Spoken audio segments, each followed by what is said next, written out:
जय माता दी सभी को। मैं हूं डॉक्टर अंजू वासन और स्वागत है आपका मेरे चैनल पर।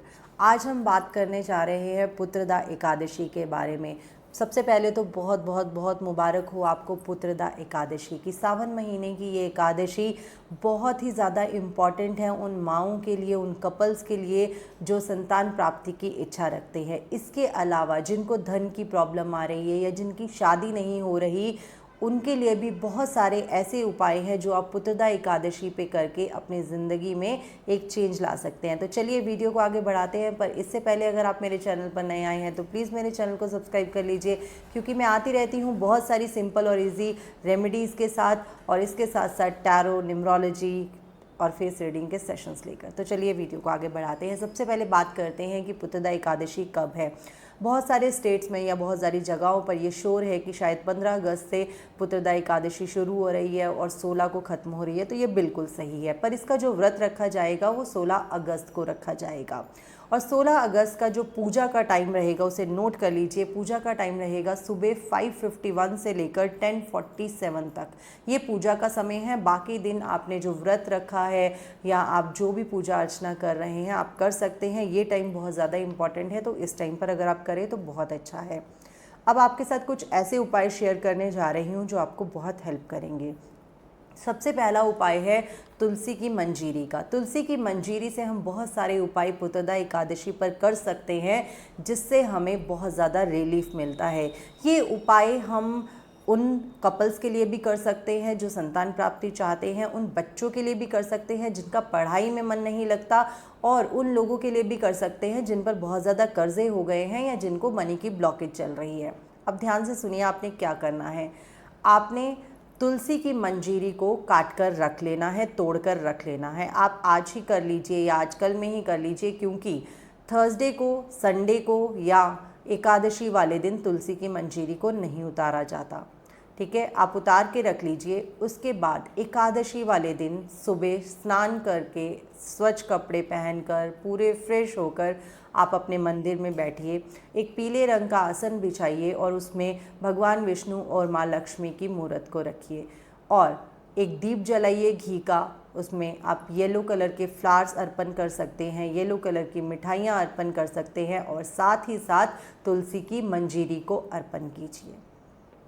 वहाँ पर आप विष्णु भगवान की पूजा अर्चना कीजिए। थोड़ी देर के लिए मंजीरी को वहीं पड़े रहने दीजिए।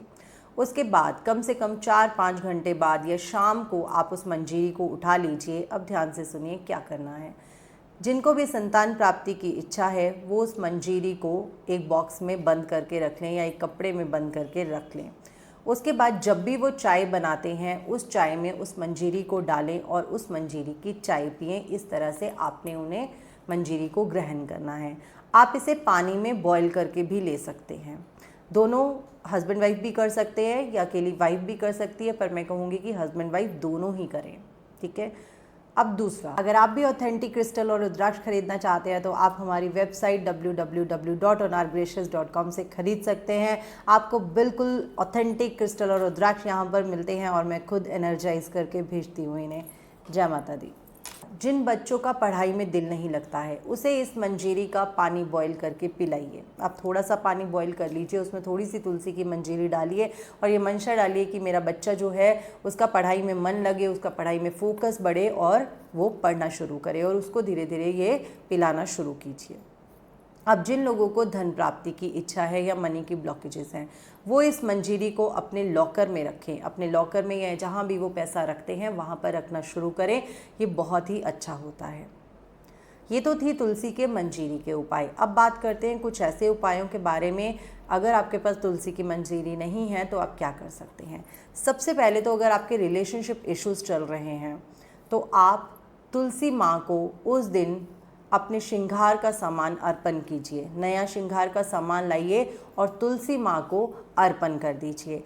आप अगर बाहर जाके कहीं मंदिर में जाके तुलसी माँ को अर्पण करते हैं तो ये बहुत अच्छा है, और आपके रिलेशनशिप में इससे बहुत सुधार देखने को मिलेगा। और तुलसी माँ से प्रे कीजिए, तुलसी माँ को प्रार्थना कीजिए कि तुलसी माँ हमारे रिलेशनशिप में सब कुछ सुख शांति रहे, हमारे घर में कलह ना हो, हमारे घर में सुख शांति रहे और हमारा आपस में प्यार बना रहे। ये उपाय उन लोगों के लिए जिनके घर में बहुत ज़्यादा कर्जे हो गए हैं या जिनको पैसे की प्रॉब्लम रहती है। आप क्या कर सकते हैं, आप जब सुबह विष्णु भगवान की पूजा करेंगे तो आपने एक लाल कपड़े का आसन बिछाना है और उसमें 5 कौड़ियाँ डालनी हैं।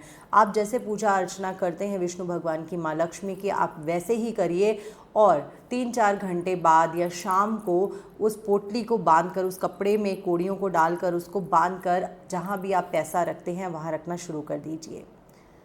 ये तो उपाय हैं जो आप कर सकते हैं पुत्रदा एकादशी वाले दिन। इसके अलावा आप व्रत रख सकते हैं। ये फलाहारी व्रत होता है और कुछ लोग इसे निर्जला भी कभी कभी रखते हैं। जैसे तुलसी माँ जो है वो निर्जला व्रत रखते हैं। इसलिए कहा जाता है कि तुलसी माँ को एकादशी वाले दिन कभी भी जल अर्पण नहीं करना चाहिए क्योंकि उनका व्रत होता है। तो आप भी व्रत रख सकते हैं। जितना हो सके आप दान पुण्य करिए, इस दिन बहुत अच्छा होता है। आप लोगों की हेल्प करिए, खुश रहिए और सात्विक रहिए। चलती हूँ, जल्दी ही मिलूँगी नई वीडियो में। तब तक के लिए जय माता दी।